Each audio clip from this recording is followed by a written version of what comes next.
Hello everyone, this is for class 10 CBSE syllabus NCERT exercise 1.1. இதில் இன்ட்ரடக்ஷனில் பார்த்தீங்கன்னா irrational number. Before that a real number அப்படிங்கிறது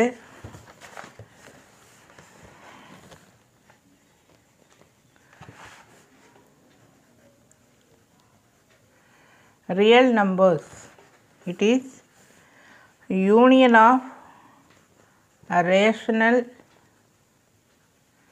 and irrational. இதுதான் வந்து real numbers. Then imaginary number, complex number அது தனியாக இருக்குது. டோட்டலாக ரியல் நம்பர்ஸ் வந்து சிம்பிளாக சொல்லணும்னா union of rational number and irrational number. A rational number can be expressed in the form p by q, where q not equal to 0. Almost simplified formula வரும். ஃபைனலாக எந்த அளவுக்கு சிம்பிளிஃபை பண்ண முடியுமோ அந்த அளவுக்கு சிம்பிளிஃபை பண்ணி you are getting in p by q form. For example, even 1 is a rational number because 1 can be written as 1 by 1. 5 can be written as 5 by 1. So 3 by 2 it is a rational number. Whereas in irrational number you cannot write in the form p by q. p by q வா எழுத முடியாது. அந்த மாதிரி நம்பரெல்லாம் irrational நம்பர்னு சொல்லுவோம். Example √2, √3, √5, √7 இருக்கலாம். இது வந்து 1.414 எட்ஸெட்ரா அப்படின்னு போயிட்டே இருக்கும். மீன்ஸ் இது வந்து irrational நம்பரா அப்படின்னா கண்டிப்பாக ரேஷ்னல் நம்பர்னால் கண்டிப்பாக இது ரேஷ்னல் நம்பர். ஏன்னா இது மாதிரி பார் போட்டால் நம்ம இப்படி ரிப்பீட்டடாக எழுதிட்டே போகலாம். அதுக்கப்புறம் இதுக்கு ஒரு மெத்தட் இருக்குது இல்லையா? நம்ம என்ன எழுதுவோம், 0. லெட் எக்ஸ்பி திஸ், அப்புறம் இதை 10ஆல் மல்டிப்ளை பண்ணிவிட்டு இங்கே பாயிண்ட்டுக்கு அப்புறம் 3 டிஜிட் இருக்கிறதுனால 1000ஆல் மல்டிப்ளை பண்ணிவிட்டு சப்ராக்ட் பண்ணி we can write in p by q form.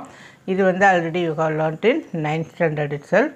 So இந்த மாதிரி ரிப்பீட்டடாக பார் போட்டு if it is repeated means this also rational number.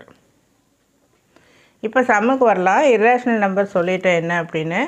a number which cannot be expressed in the form p by q, where p and q are integers and q not equal to 0. நான் இந்த இன்டிஜர்ஸ்னு சொல்ல மறந்துட்டேன்.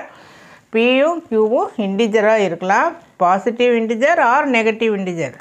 இந்த மாதிரி negative ஃபார்ம்லேயும் வரலாம். Is called irrational number. So exercise 1.1 பாரு. Express each number as a product of prime factors. ரொம்ப ரொம்ப ஈஸியான ஒரு சாப்டர் நமக்கு real numbers chapter. So first வந்து சப்டிவிஷன் எவ்வளோ இருக்குது, 5 இருக்குது, 4 இருக்குது இல்லையா, 5. ஸோ 140 ப்ரைம் ஃபேக்டராக கொண்டு வரணும். இங்கே இருக்கிறது எல்லாமே ப்ரைம் ஃபேக்டர்ஸ் தான் இருக்கணும். அதான் question itself as a product of prime factors அப்படின்னு சொல்லி இருக்குது. ஸோ இதை 2ஆல் டிவைட் பண்ணு, இதெல்லாம் திஸ் அண்ட் ஆல். ஸோ இது எல்லாமே ப்ரைம் நம்பராக இதை ப்ராடக்டாக எழுதிக்க. ஃபைனலாக முடிக்கிறப்போ பவர் ஃபார்ம் எக்ஸ்பரண்ட் ஃபார்மில் எழுதிக்க. தென் 156. இதெல்லாம் ரொம்ப எக்ஸ்பிளைன் பண்ணணுன்னு அவசியம் இல்லை. கண்டிப்பாக யூ நோ வெரி வெல். இதை பண்ணிக்க. இந்த மாதிரி 13, 17, 19, 11 இது எல்லாமே லாஸ்ட்டில் ப்ரைம் நம்பராக கிடைக்க சான்ஸ் இருக்குது. இங்கே பாரு 17 இருக்குது. தென் நீ இந்த எண்டிங் நம்பர் வச்சு நீ கொஞ்சம் யோசிக்கலாம். இப்போ 3ஆல் டிவைட் பண்ணியிருக்கோம். 5 + 1 6. 6 is divisible by 3. So you can take 3. அதே மாதிரி எண்டிங் நம்பர் 1 வரப்போ 7 ஆல்சோ ஏதாவது ட்ரை பண்ணி பார்க்கலாம். Because 7 3s are 21. இந்த மாதிரி சின்ன சின்ன ஒரு விஷயங்கள் ஏற்கனவே லோயர் கிளாஸில் படிச்சிருக்கீங்க. ஸோ அதை வந்து இங்கே அப்ளை பண்ணு.